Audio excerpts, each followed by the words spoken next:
Let's use the formal definition of limit to do a couple of problems. I've taken the liberty of writing it out here. So suppose that a function f of x is defined on an open interval containing c. It doesn't actually have to be contained at c, so you don't need that point.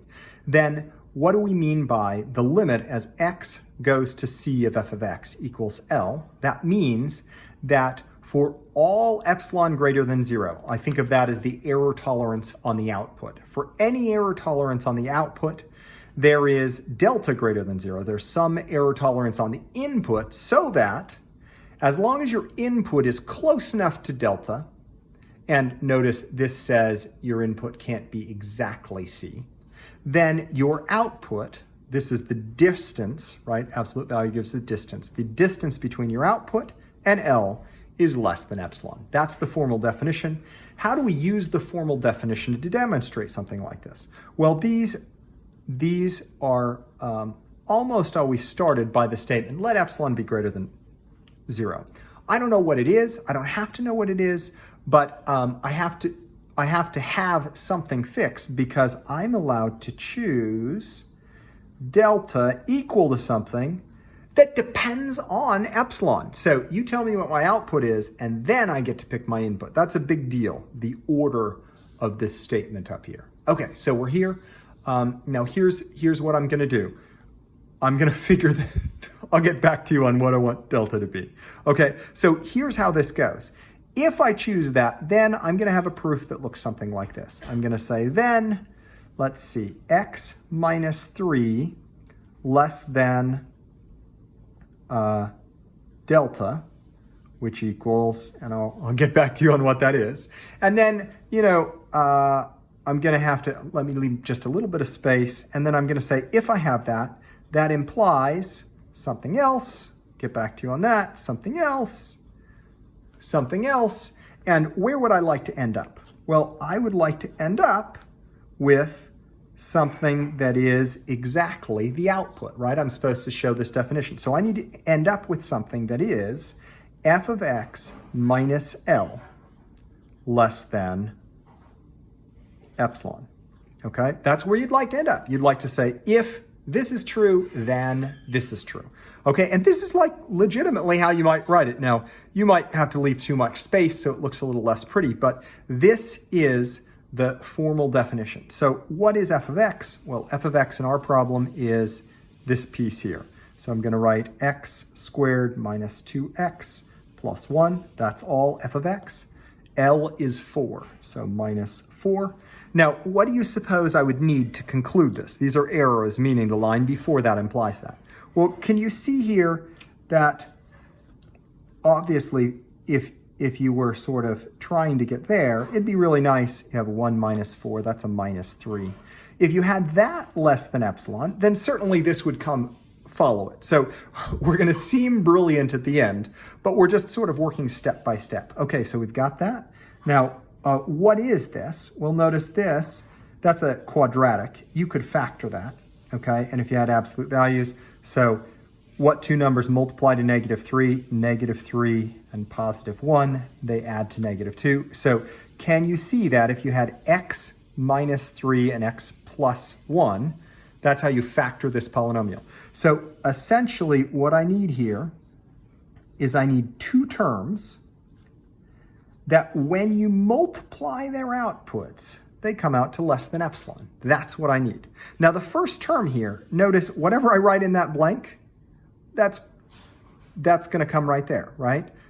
X minus 3, that absolute value is less than that. I've got a problem though. I also need to deal with x plus 1. What's x plus 1 less than? Or if you wanted to, you could put absolute values, but it's gonna be positive. So notice here that x is close to 3. If x was exactly 3, can you see this would be exactly 4? The problem is, for limits, I'm concerned about values near 3, not at 3. So I'm just gonna say, this is less than 5. Why 5? Well, because if x is even remotely close to 3, this thing's close to 4, that's less than 5. Okay, so that means in the next line, I'm allowed to say, well, x plus 1, that's less than 5. Okay, here's my logic. This times that needs to be epsilon. So what I'm going to put in here is epsilon over 5. Everybody believes epsilon over 5 times 5 is epsilon. So when you're reading my proof, top to bottom, this step works. You might say, where am I going to get my epsilon over 5? Well, right here, can you see x minus 3 is supposed to be less than that? So I told you I'd get back to you on what this is. I am choosing delta to be epsilon over 5. Now, my proof makes perfect sense top to bottom. You tell me what my output error is. I'm going to pick my input error to be 1/5 of that. That means if these two things are less than 1/5 of your output error, well, x plus 1, that's going to be less than 5. That means the product of these two things will be less than epsilon over 5 times 5. That means the product is less than epsilon. That means I get my conclusion. Okay, so these show up in another form that are just so similar. And hopefully you'll be able to see that. Sometimes what it says is find an input error, delta, so that the output of this limit is within epsilon equal to 0.05. So it's so similar to the proof that we just did. But now I'm just going to have a concrete number. And so maybe I'll slide out slightly so you can see what's happening there. Okay. So I'm going to choose my input error to be, oh, you guessed it. I don't know yet. But what's that mean? Well, then you're going to say then, what do I have here? I have x getting close to 3. That's not a 3. X close to 3 less than delta, which is, well, we'll get back to that. And we might need something else, give myself a little room, right? Is going to imply that something that implies something else that implies that, well, if this is going to work out at all, I'd better have at the end something that equals f of x minus L is less than 0.05, right? My output needs to be within 0.05 of the desired output. What's f of x? You know, as they say, same song, second verse. This is the same thing as the last one. I need the output of this to be a distance of less than 0.05 from 4. What is this, though? Well, it's x squared minus 5x. Let's see, 10 minus 4 is plus 6. I need all that to be less than 0.05. Here's a quadratic. I'm going to guess I'm going to be able to factor this. Let's sure hope. Let's see. So I need two numbers that add to -5, multiply to 6. I know those, x minus 3, x minus 2.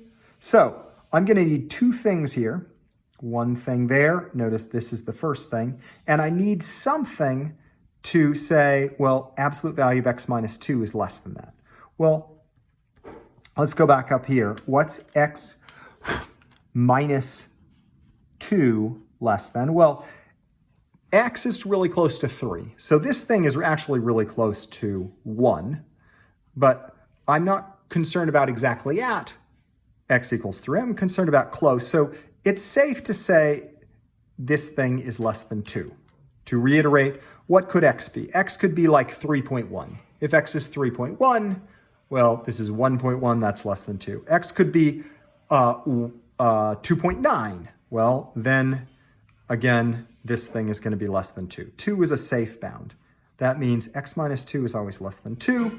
I need 2 times something equals 0.05. Now, usually the way we write this is actually just like we did up here. I write 0.05 over 2, just to make really explicit. Look, if you got 0.05 over 2 times 2, you get 0.05, right? This is what I need here.